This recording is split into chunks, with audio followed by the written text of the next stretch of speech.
It's Mountain Monday, so you know what to do. Breathe in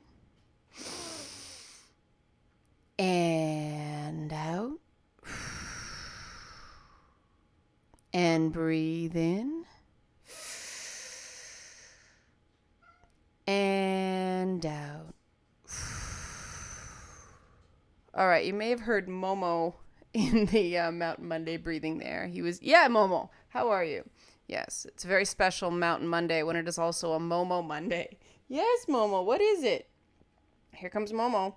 All right, Momo has officially joined us. Come on, Mo. Come on, this is not the way I thought this was going to start at all, but it makes it extra cute. Oh, now he's walking on my keyboard.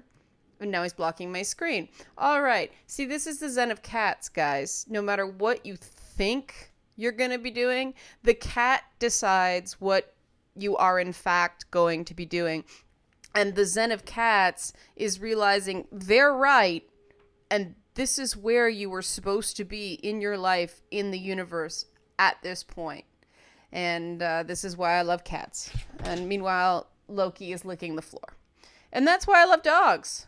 Although Loki isn't really a dog, we call him a log because Loki's our first small dog. We had two very big, one who was quite scary, and my old dog had PTSD, and she tried to take a few people's faces off. So Loki, being small and cute and fluffy, is a big departure for me. And so I call him Log because I'm not quite certain he is in fact completely a dog.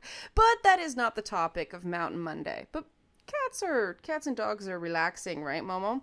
So it's a good thing to talk about. What I actually want to talk about today, and I don't want to belabor this, I've taken a few cracks at this over the last couple days because I want it to be positive and forward looking, not sort of, oh my god, I have it so hard, because I don't like doing that. I like presenting my own experiences, especially, the stories of overcoming difficult experiences, to encourage other people and show them that it is possible. The internet is not the scary place that some would say it is, especially for women. I want to sort of set the example that the internet can be rough and tumble, but that's not the same as it being dangerous. It can be loud, but that's not the same as being dangerous. And I hope to sort of set an ongoing example of not knowing necessarily how to own stuff online, but an example of learning how to. And so today I want to talk about appearance-based attacks. More specifically, people who have taken it upon themselves over, oh wow, it's been going on a while, the most recent wave. Back to before Christmas, I think it started around December 22nd, December 23rd.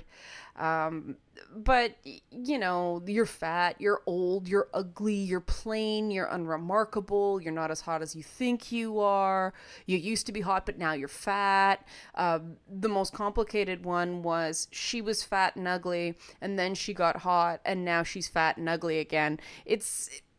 You can see by the fact that I'm joking about it how much stock I really put in on this stuff. You guys see me every week on Agents of Cosplay. Or if you don't, why aren't you watching Agents of Cosplay? I'm kidding. But you see me when I do the unboxing videos or when I do the product reviews or things like that. And those are shot super quick. They're like, the last one was done on a webcam plugged in directly to my machine, and I won't do that again because I wasn't happy with the video quality. But I don't hide my appearance. I post quite a few pictures, and people who think I take the time to Photoshop those pictures, dear God, what kind of world do we live in? I take the picture, I don't even crop out the the alerts, the notifications bar on the top of the screen cap on my cell phone, or any junk that's in the background, because my home is always my workplace. There's usually I call them content stalactites, and I always get confused whether it's stalactite or stalagmite that goes up or down. The one that goes up from the ground. But I call those content stalactites because games and books and newspapers and magazines and yeah, sometimes porn movies, the things I need to consume for research, yeah, porn is research. Have a good laugh at that. That's fine. But, the things I need, they tend to stack up. And that's why I'm like, oh, thank God for digital distribution, because they can stack up on a hard drive instead of in my house. But those tend to happen, and you do see those in the background. And it's so strange that people would accuse me of photoshopping photos where there's a butt ton of junk in the background of the photo. But that has happened. People who are invested in deciding that I'm somehow this ugly old hag at the ripe old age of 38, people see what they want to see. And I made a conscious decision when I started in the media back at, I started at 19. I started working in television at 19 years of age. Which is funny that people thought I had time to be a stripper before I did that. But hey, I was an achiever when I was younger. I was a, go-getter. So maybe I found a time turner or something like that at all Harry Potter and went back in time to do all the things I've been accused of doing. But, I decided back then I'm not gonna lie about my age, because I'd rather look a good 38 than a rotten 28. And it's amazing how many people in Hollywood do lie about their age, because ageism is a thing. But my thing has always been, I'm going to try this thing, and I'm going to come at it from a, sort of an honest place and an open place and see what happens. If it's true that there are these things in society that aren't fair, well, I'm going to find them out firsthand. But I'm not going to go in assuming the worst, because I do believe that, how do I put this? The effectiveness of things like ageism, appearance-based attacks, I wonder if some of it isn't a self-fulfilling prophecy. It's not that people are shut down actively by these sorts of attacks, these sorts of accusations or stigmas, more that they don't try in the first place because they're afraid of those attacks. And that's why I'm making this video. I want to cut down on that. I want to cut down on that variable regarding these things. And as someone who's gone through it, and I have been called fat, no matter what the scale said. Since I was about, I was in Gifted, for sure. It was around the same time that a bunch of boys in my class, I used to play these, throw the ball against the wall, spell out a word, and sort of thing games with boys my own age. And one of them, you lift your shirt, people see your underwear. And so they started calling me bloomers. So that would have been about the 5th grade, the 4th grade, around there. And I skipped a grade in school. So that was, I guess, 10 or 11 years old. So I've been called fat in one way or another by people who are not my family since about that age. And like I said, it didn't matter when I was super, super skinny because I was anorexic, people still called me fat. But it's funny because when I was actually underweight, like sickly underweight, like they found out what I was doing because I passed out underweight, I got a lot more compliments on my appearance, which tells you something about how the world works when it comes to people's weights.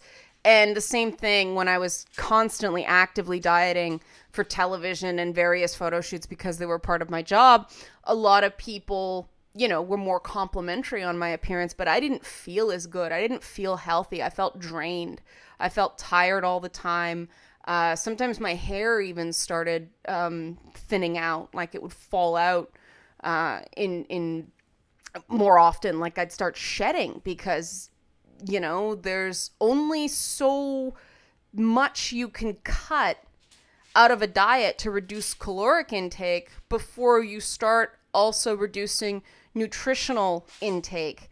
And, you realize that's nuts. And you can only do that for so long. And, those diets you see for movies and those parts like the guys in the superhero movies do, those are deliberately limited cycles because you can't live that way all the time. And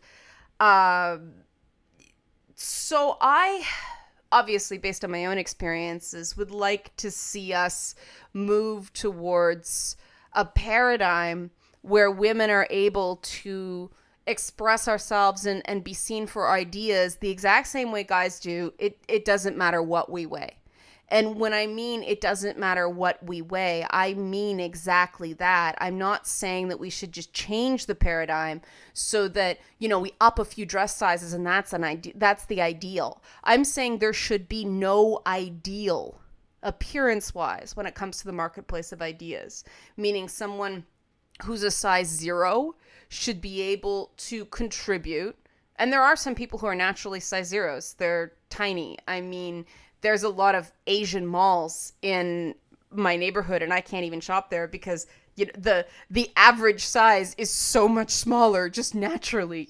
Asian ladies are tiny. They have tiny little feet and tiny little hands, and it's great for my mother because my mother's so petite that she can go and find shoes that fit.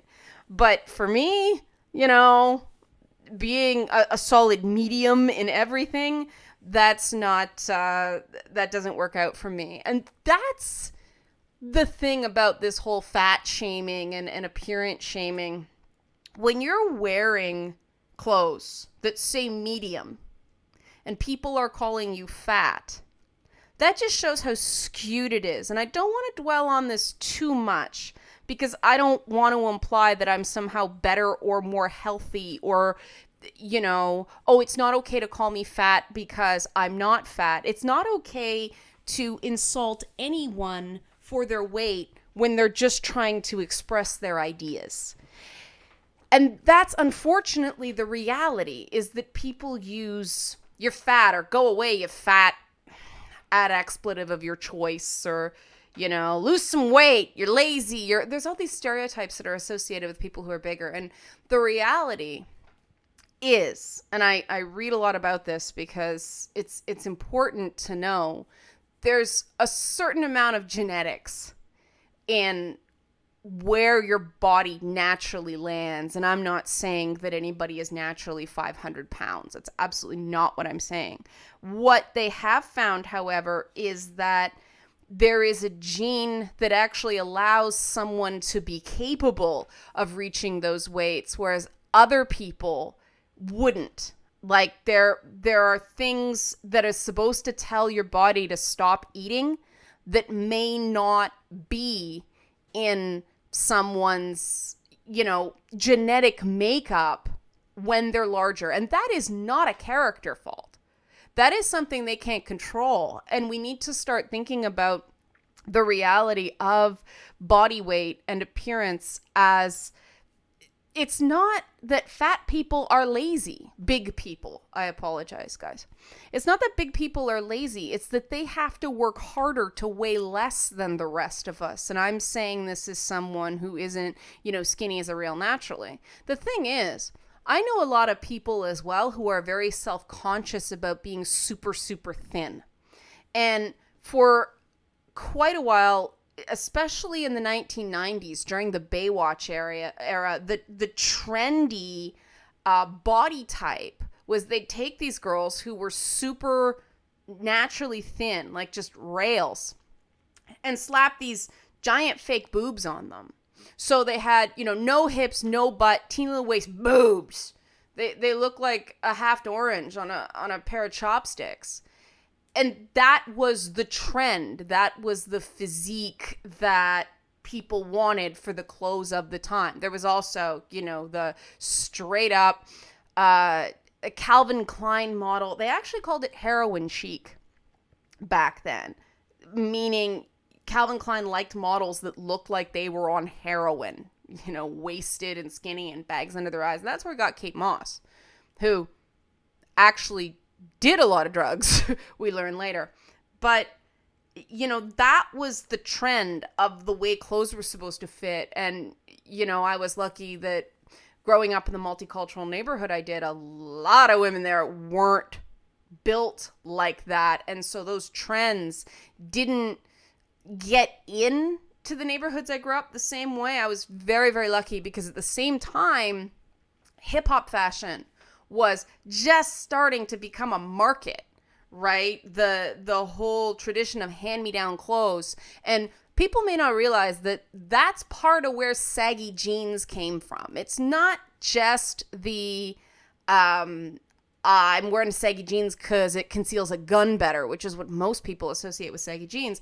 What it was reclaiming the reality that a lot of kids in the neighborhoods I grew up with wore clothes that were too big because either the parents bought clothes a few sizes too big, intending for you to grow into them, or you were wearing hand-me-downs from older brothers or sisters that didn't quite fit yet.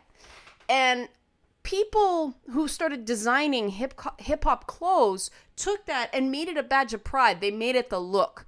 They made it deliberate instead of a sign of you don't have as much as somebody else. And so the lack of tailored clothes in the 1990s in what they call urban or, hip-hop fashion reflected those cultural realities that people were proud of because they were like, I came from nothing.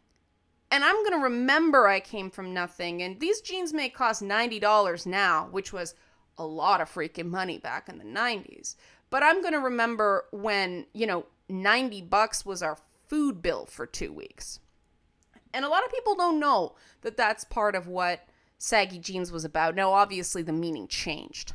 But that's part of the origin of it. And that's why I am very hesitant to automatically assign an, oh, that's stupid, or oh, that's disgusting, or that's crass or crude, without talking to somebody about why they're actually doing things. And that comes back to this idea that people are walking around terrified of being called fat. And it's not because of the weight, really. It's what's associated with being fat. It's that there is this belief that there is somehow something everyone can do about that state of being. And the reality is, it's usually life getting in the way of looking different. Either, just hours in a day, or money, or various psychological issues, or perhaps a disability that makes it more difficult for someone to exercise. I mean, I know that's something I struggle with. And so I really think that when people zero in on people's weight, they're probably mimicking other stuff. And I was going to say they don't know how cruel they're being, but I realized as I was about to say it, that's not true. The reality is that a lot of people who throw the F-bomb at people, you're fat, are fat themselves. And so it seems to be a cycle of bullying where people who have been made to feel awful for being big know how much it hurts. They're flinging it at someone else to temporarily feel powerful because they made another person hurt the way they were hurt. And that really, you heard the pause, because that's really astounding to me. It makes sense. It follows. The logic fits. But that's really astounding to me that people have lost so much hope that they would rather just destroy another person than go, what was done to me was wrong, and I'm not going to repeat that. I know what that does, and I know how that feels, and I'm not going to do that to somebody else. And it's hard. The inclination to call someone fat as an insult when you're mad at them is so ingrained in our culture. We see it so often, and we see so many comedians telling fat jokes about themselves for an easy laugh that it becomes, it routes around logic and just becomes this instinct. It's something we heard and we're thinking on our feet, and so we fling it out there. And so it's like the entire Western society has to do cognitive behavioral therapy to get over that inclination. And that's something I try to do. I try very, very hard not to pick on someone's appearance. And I have done it. I will admit I slipped because I was just freaking just enraged with someone, especially when someone's coming at me and you want something that's going to back them off immediately because you just want them to stop. Sometimes I slip. And I mean, normally I'm pretty good. When things have gotten really rough, especially recently, I think of all the things I could say to some of these people coming at me. And it's not that I don't have it in me. I choose to not do it. And I really don't believe that people are born better or born worse than other people. It's all about the decisions that individual people make every day. It's a day-to-day commitment to be better than you were yesterday. You can't be perfect. And I think a lot of people are like, well, I can't be perfect. I can't achieve that ideal, so I'm just not going to try. And that's not the way to look at it. The way to look at it is, can I be better than yesterday?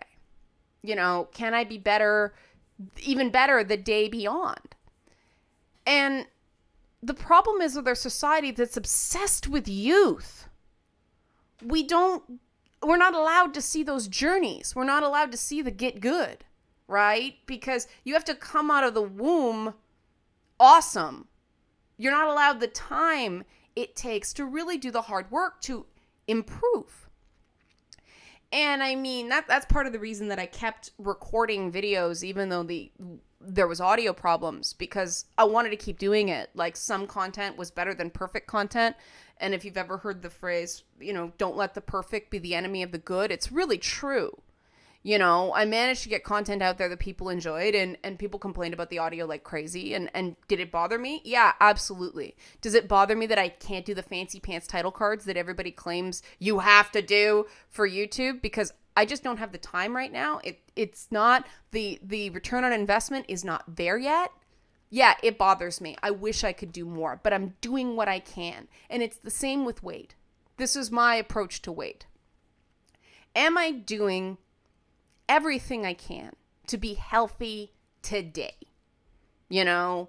And it can be as simple as, okay, I've had the one drink, I'm gonna stop. Now, I've done the dry January thing, and wow, what a time to not drink. But it's been good. It's shown me I can do it. You know, I never want alcohol to be a crutch to deal with stress. I want it to be something, because I am a wine snob, for people who know. I really enjoy the complexities of red wine, single malt scotch, like really good black coffee. I like the way the taste changes in your mouth as you're, you know, experiencing it. It is an experiential thing for me. And so I don't understand shots. You know, it's like, let's do shots. Why? You're trying to slam an entire portion of alcohol down your throat, tasting it as little as possible because it smells and tastes like gasoline. I do not understand. This is very expensive and not really, like, I guess it's a bonding through stupid experience, but I don't quite get it. And so I like my glass of wine, and if I gave up wine, you know, forever, I'd probably lose a bit of weight, because alcohol does have a lot of, bad calories in it, and it bloats you. But I really like the experience. And that's the thing about being so fixated on what we consider beautiful in women now. It really is an appearance that is untouched by life. No scars, no visible signs of aging, no clothing that really is allowed to get dirty or busted up. I mean, those fine little micro knits, one cat, boom, that sweater's ruined, right? And so we really are just continuing that princess in a tower in the cone hat with the pinky dress, and, you know, and instead of maybe, you know, doing something with that time, you're just supposed to sit there and wait. We need a beauty standard that actually factors in the fact that doing anything useful with your life involves getting dirty, getting knocked down, and getting a few scars. And who says a scar makes you less perfect? Well, society does. It's something to be airbrushed away. And I've actually been shafted on magazine photo shoots because I wanted the photos not to be photoshopped. And they refused. I got some really interesting excuses as to why, but I have a very sizable appendectomy scar on where my appendix is, on my, just above my right hip. And I don't like those photoshopped out of the bikini photos I've done. And of course, there are some photos that are taken from the one side so you don't see it. But as far as I'm concerned, I've earned that scar. That scar is part of me. I almost died because, for those of you who don't know, haven't heard before, they didn't catch it. I had a ruptured appendix for 2 weeks and I ended up with gangrene. The only way they found out what was going on is I actually went into shock. So my body had become septic. I almost died. And so to me, that scar is not a sign of, oh, that's ugly and I'm going to hide it. That is a sign of survival. And I think that this is the way we need to start thinking about these things. A couple of gray hairs means you've managed to survive on this world long enough to get those.